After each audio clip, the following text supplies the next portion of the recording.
ટેકનોલોજીનો ઉપયોગ લોકોની સુવિધા માટે થવો જોઈએ, પરંતુ આજકાલ શિક્ષિત યુવાનો તેનો ઉપયોગ ગુનાખોરી માટે કરી રહ્યા હોય તેવા કિસ્સાઓ વધી રહ્યા છે. સુરત શહેર સાયબર ક્રાઇમ સેલે એક એવા જ હાઈ પ્રોફાઇલ કેસનો પર્દાફાશ કર્યો છે. જોઈએ શું છે મામલો. ટેકનોલોજીનો ઉપયોગ લોકોની સુવિધા માટે થવો જોઈએ, પરંતુ આજકાલ શિક્ષિત યુવાનો તેનો ઉપયોગ ગુનાખોરી માટે કરી રહ્યા હોય તેવો કિસ્સાઓ વધી રહ્યા છે. સુરત શહેર ક્રાઇમ બ્રાન્ચ સેલે એક એવા જ હાઈ પ્રોફાઇલ કેસનો પર્દાફાશ કર્યો છે, જેમાં એક નિવૃત્ત સરકારી કર્મચારીનો ફોન હેક કરી તેમના 2 ક્રેડિટ કાર્ડમાંથી લાખો રૂપિયાની ઓનલાઈન ખરીદી કરવામાં આવી હતી. આ સમગ્ર કેસની વિગત એવી છે કે સુરતમાં રહેતા એક નિવૃત્ત સરકારી કર્મચારીના બેંક ખાતા અને ક્રેડિટ કાર્ડમાંથી તેમની જાણ બહાર ટુકડે કુલ રૂપિયા 6,05,390 ઉપડી ગયા.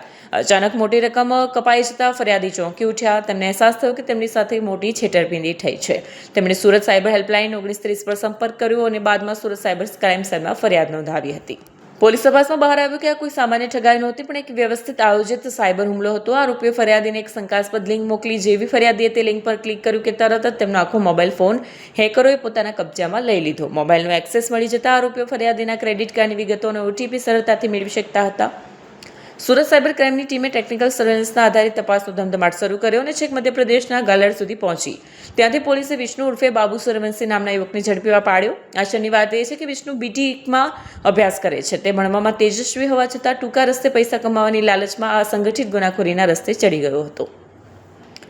તપાસમાં ખુલ્યું છે કે આરોપીએ ફરિયાદીના ફ્લિપકાર્ટ એકાઉન્ટનો ઉપયોગ કરી તેમાં સેવ કરેલ ક્રેડિટ કાર્ડ દ્વારા iPhone 17 પ્રોનો ઓર્ડર આપ્યો હતો.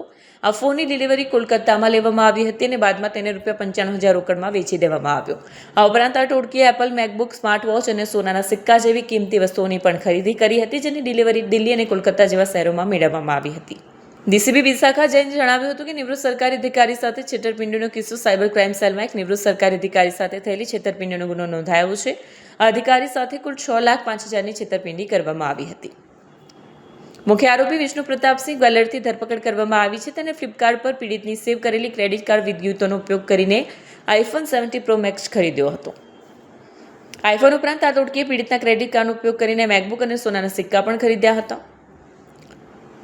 હેકિંગ માટે વપરાતી APK ફાઇલો ભારત બહારના લોકો દ્વારા તૈયાર કરવામાં આવે છે, જેઓ એક ફાઇલના 50 થી 60 ચાર્જ વસૂલે છે. ત્યારબાદ ફાઇલો ભારતમાં ખાસ કરીને હરિયાણા અને અન્ય પ્રદેશોના લોકો દ્વારા સાયબર હુમલા કરવા માટે વાપરવામાં આવે છે. આ ગેંગના બાકીના સભ્યોને ઓળખવા અને પકડવા માટે તપાસ ચાલુ છે. પીડિતોનો ફોન ફોરેન્સિક તપાસ માટે મોકલવામાં આવ્યો છે. એક જે રિટાયર્ડ સરકારી કર્મચારી છે એમની સાથે છેતરપિંડી 6,05,000ની છેતરપિંડીનો મામલો દર્જ કરવામાં આવેલ હતો સાયબર ક્રાઇમ સેલમાં, જેમાં એમના 2 ક્રેડિટ કાર્ડ, એક્સિસ બેંક અને ICICI બેંકના જે 2 ક્રેડિટ કાર્ડ હતા એમનાથી ઘણી બધી ખરીદી એમની જાણ બહાર કરવામાં આવી અને એ મુજબની એક ફરિયાદ અહીંયા નોંધવામાં આવી હતી. અને આગળ જ્યારે તપાસ કરવામાં આવી તો ખબર પડી કે જે ફરિયાદી છે એ કંઈક અનવેરીફાઈડ લિંકમાં ક્લિક કર્યું હતું અને એના કારણે એમનો ફોન હેક કરવામાં આવી ગયું હતું. અને જે ક્રિમિનલ છે એ લોકો છેલ્લા 1.5 મહિનાથી એમના ફોન ઉપર નજર રાખતા હતા.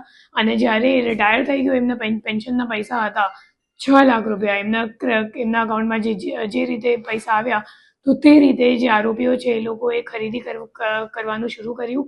અને એ લોકોએ ફ્લિપકાર્ટ, જે મુખ્ય આરોપી છે વિષ્ણુ પ્રતાપસિંહ, જેને અમે લોકોએ ગ્વાલિયર ખાતેથી ધરપકડ કરી છે, એ જે મુખ્ય આરોપી છે એ ફ્લિપકાર્ટમાં લોગિન કરીને, મતલબ ફરિયાદીના ફ્લિપકાર્ટમાં લોગિન કરીને એમનો જે સેવ્ડ ક્રેડિટ કાર્ડની વિગત હતી તો એ વાપરીને પછી એમાંથી iPhone 17 Pro Maxની ખરીદી કરી અને એની ડિલિવરી લીધી કોલકાતામાં. તો જે ઓર્ડર કરવાની કામગીરી હતી એ ગ્વાલિયરથી કરવામાં આવ્યું અને જે ડિલિવરી છે એ લેનાર અમિત મોંડલ કરીને છે, જે આપણા આરોપી તે વિષ્ણુ પ્રતાપસિંહ એમનો ભાઈબંધ છે અને એ કોલકાતાનું રહેવાવાળો છે અને એમને ડિલિવરી લીધી છે. એના સિવાય એ લોકોએ મેકબુક અને ગોલ્ડ કોઇન્સ પણ જે આપણા ફરિયાદી છે એમના ક્રેડિટ કાર્ડથી પરચેસ કર્યું છે.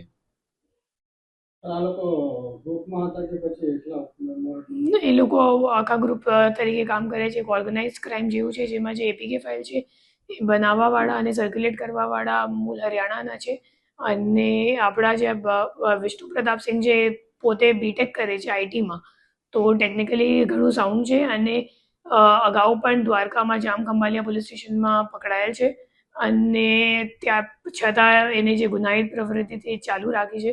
અને એમનો જે ભાઈબંધ છે અમિત મોંડલ, એ પોતે પણ 2nd યરનું કોલેજમાં અભ્યાસ કરે છે કોલકાતામાં અને એના સિવાય એક NITનો ધનબાદનો પણ એમનો સહ આરોપી છે.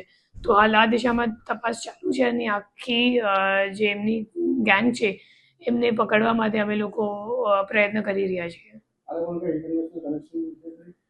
એમાં ઇન્ટરનેશનલ કનેક્શન એવું જ સામે આવ્યું છે કે જે APK ફાઇલ બનાવવાવાળા જે ડેવલપર્સ છે એ લોકો મોટા ભાગે ઇન્ડિયાના બહારના હોય છે અને એ લોકો APK ફાઇલ ડેવલપ કરવા માટે કંઈક $50 થી $60 જેટલા એ લોકો પૈસા લે છે અને પછી ઇન્ડિયામાં કંઈક જે રહેવાવાળા છે એમને ટેલિગ્રામ ઉપર એ લોકો વેચાણ કરે છે અને વેચાણ મતલબ ખરીદવાવાળા એ લોકો હરિયાણામાં રહે છે અને પછી એ લોકો સ્પ્રેડ કરવા માટે પોતાનું ટેલિગ્રામ ગ્રુપ રાખેલું છે અને આ જે તમામ જેને આપણે નામ લીધું મતલબ વિષ્ણુ પ્રતાપ સિંહ હોય કે અમિત મોંડલ હોય કે બીજો જે ધનબાદવાળો માણસ છે અથવા તો હરિયાણાવાળા છે બધા એક જ ટેલિગ્રામ ગ્રુપમાં એ લોકો જોડાયેલ છે અને એક સાથે એ લોકો સંકલન રાખીને આખું સાયબર ક્રાઇમ એ લોકો પૂરું પાડે છે. નહીં, અત્યારે નથી જાણવા મળ્યું કેમ કે જે ફરિયાદી છે APK ફાઇલ એકચ્યુઅલી પોતાના ફોનમાંથી ડિલીટ કરી નાખ્યું હતું. તો હાલ ફોરેન્સિક વગેરે બાકી છે એમાં.